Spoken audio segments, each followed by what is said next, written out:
Hello out there, wonderful tribe. Hope you're doing fantastic out there in this crazy, insane asylum, as always. I'm back with another video. We're going to go into an interesting topic. Before I do, as always, if you're new around here, please consider subscribing, liking the video, commenting. All that stuff helps me out a ton, as you guys well know. But without further ado, we're going to get into today's content, which is basically, as the title says, why I am right about entities and how they masquerade. So there is a new series come out on Netflix of Black Mirror. Now, some disclaimers.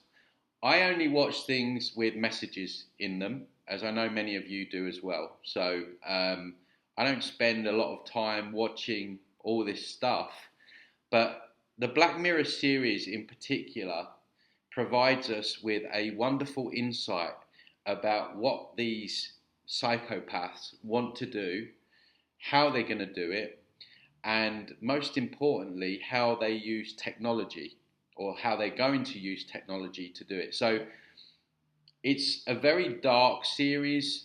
I wouldn't say that it necessarily makes you feel good. So if you feel like you're sensitive or you don't want to be upset, then maybe it's not for you. But for those of you that do feel that you could find it helpful or insightful, I think this series is a brilliant insight into the minds of these people or these entities, and where they want to take society and how they're going to do it. And I've gained a lot of insight personally over just watching Black Mirror, in terms of when you're talking about things like consciousness transference, where they're going to use that as the new soul trap moving forward. So it's the false white light. It's not going to be the false white light anymore. It's going to be promising people everlasting life, with technology. So basically saying, look, you can live forever, and then the person agreeing to it, and then they upload their consciousness onto a quantum computer.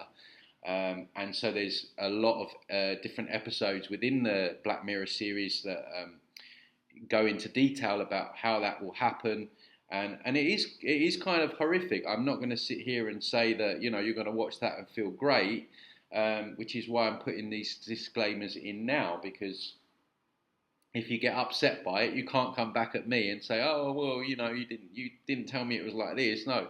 So there's the disclaimers, guys. I find it a very insightful. I like looking at the dark anyway. You guys know that's what my whole stuff is about, because I think within the dark is the gold. We can find the gold within the dark.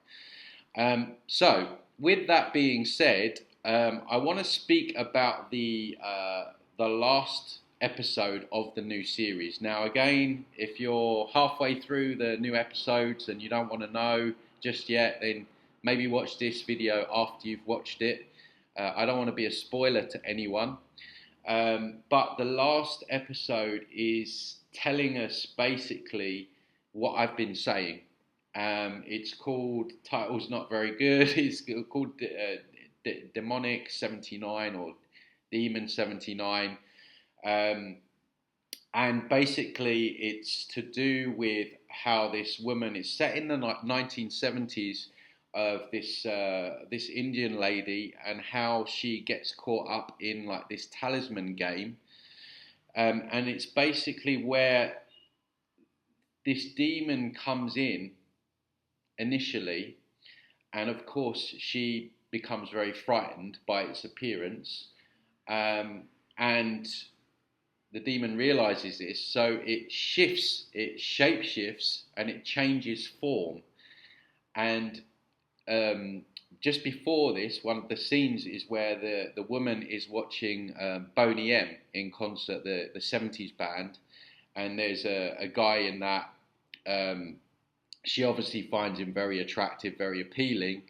And so what this demon does is it turns into this character of Boney M, right? Because to that woman, it's much more appealing, it's much more suggestive to deal with the guy out of Boney M than it is a demon, right? And this is what I've been saying down the years. And when I watched this episode, as dark as it is, and it's really dark, I mean, this demon makes this girl, basically kill people, and it really gives you an insight. They are telling you how these entities masquerade, how they will cloak themselves as something that appeals to that particular person. And what was interesting was, they were able to have this insight into how this girl's mind worked. And like I say, this entity then masqueraded itself as this Boney M character in order to leverage its agenda and to get this woman to do exactly what it wanted her to do. And so I watched that episode and I was like, wow, everyone needs to see this episode. Everyone that comes at me down the years with when I say that don't deal with guides, don't channel Pleiadians, don't deal with archangels or even deceased loved ones, because I've got all these horror stories of where they've been masquerading and they've taken this person off course and they've ended up in real trouble or whatever. All the people that say that to me in the comments or, have any doubts about what I'm saying, if you can stomach it, I would suggest that you watch that episode, because it is telling you right there just what these demons do, these entities do to basically appeal to the person. And I just watched that in awe, because it just, like I say, it underlines everything that I'm saying about how we shouldn't be dealing with these entities and how they are master manipulators and master masqueraders. They are wolves in sheep clothing. And that same energy is working through politicians, these gurus, where they are masquerading. They will tell you a few things that you want to hear, and then they will dump in the punch bowl. They will tell you where your lost cat is, your lost dog is, you'll find them, but then they'll get you to play out some grand agenda for them or lead you into another cul-de-sac. They have to give you some sugar. They have to give you that, otherwise you just won't do what they want you to do.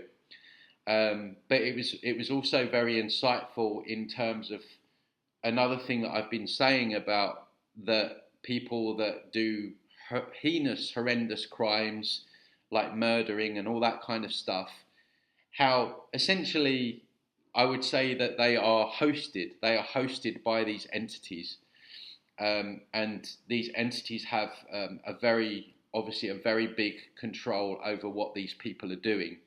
So what we know as murderers and rapists and things like that, such a light and sunny subject, I know. Doesn't it make you feel wonderful?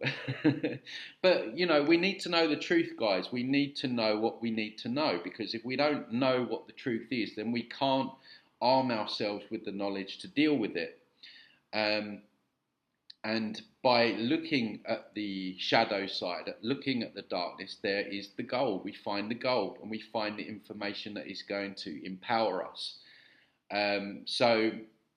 It gives you a wonderful insight as just to how people are completely controlled and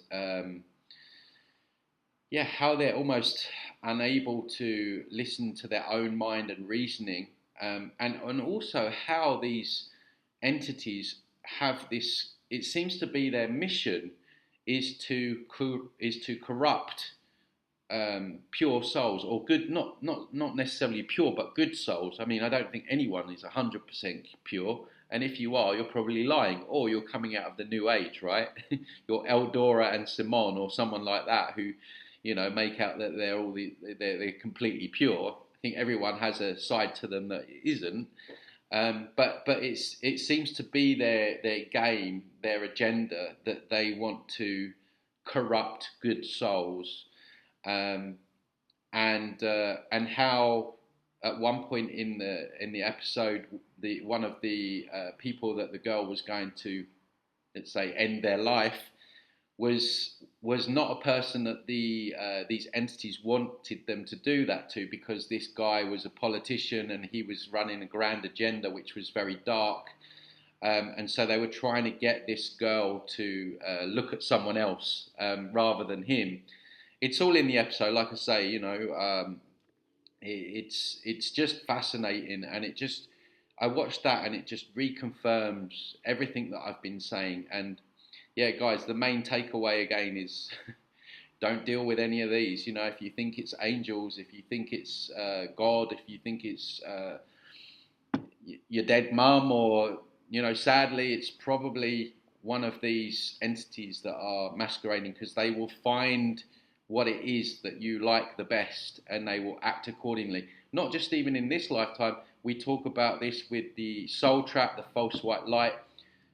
At the light tunnel, they present themselves with whatever flavor your thing was in your lifetime.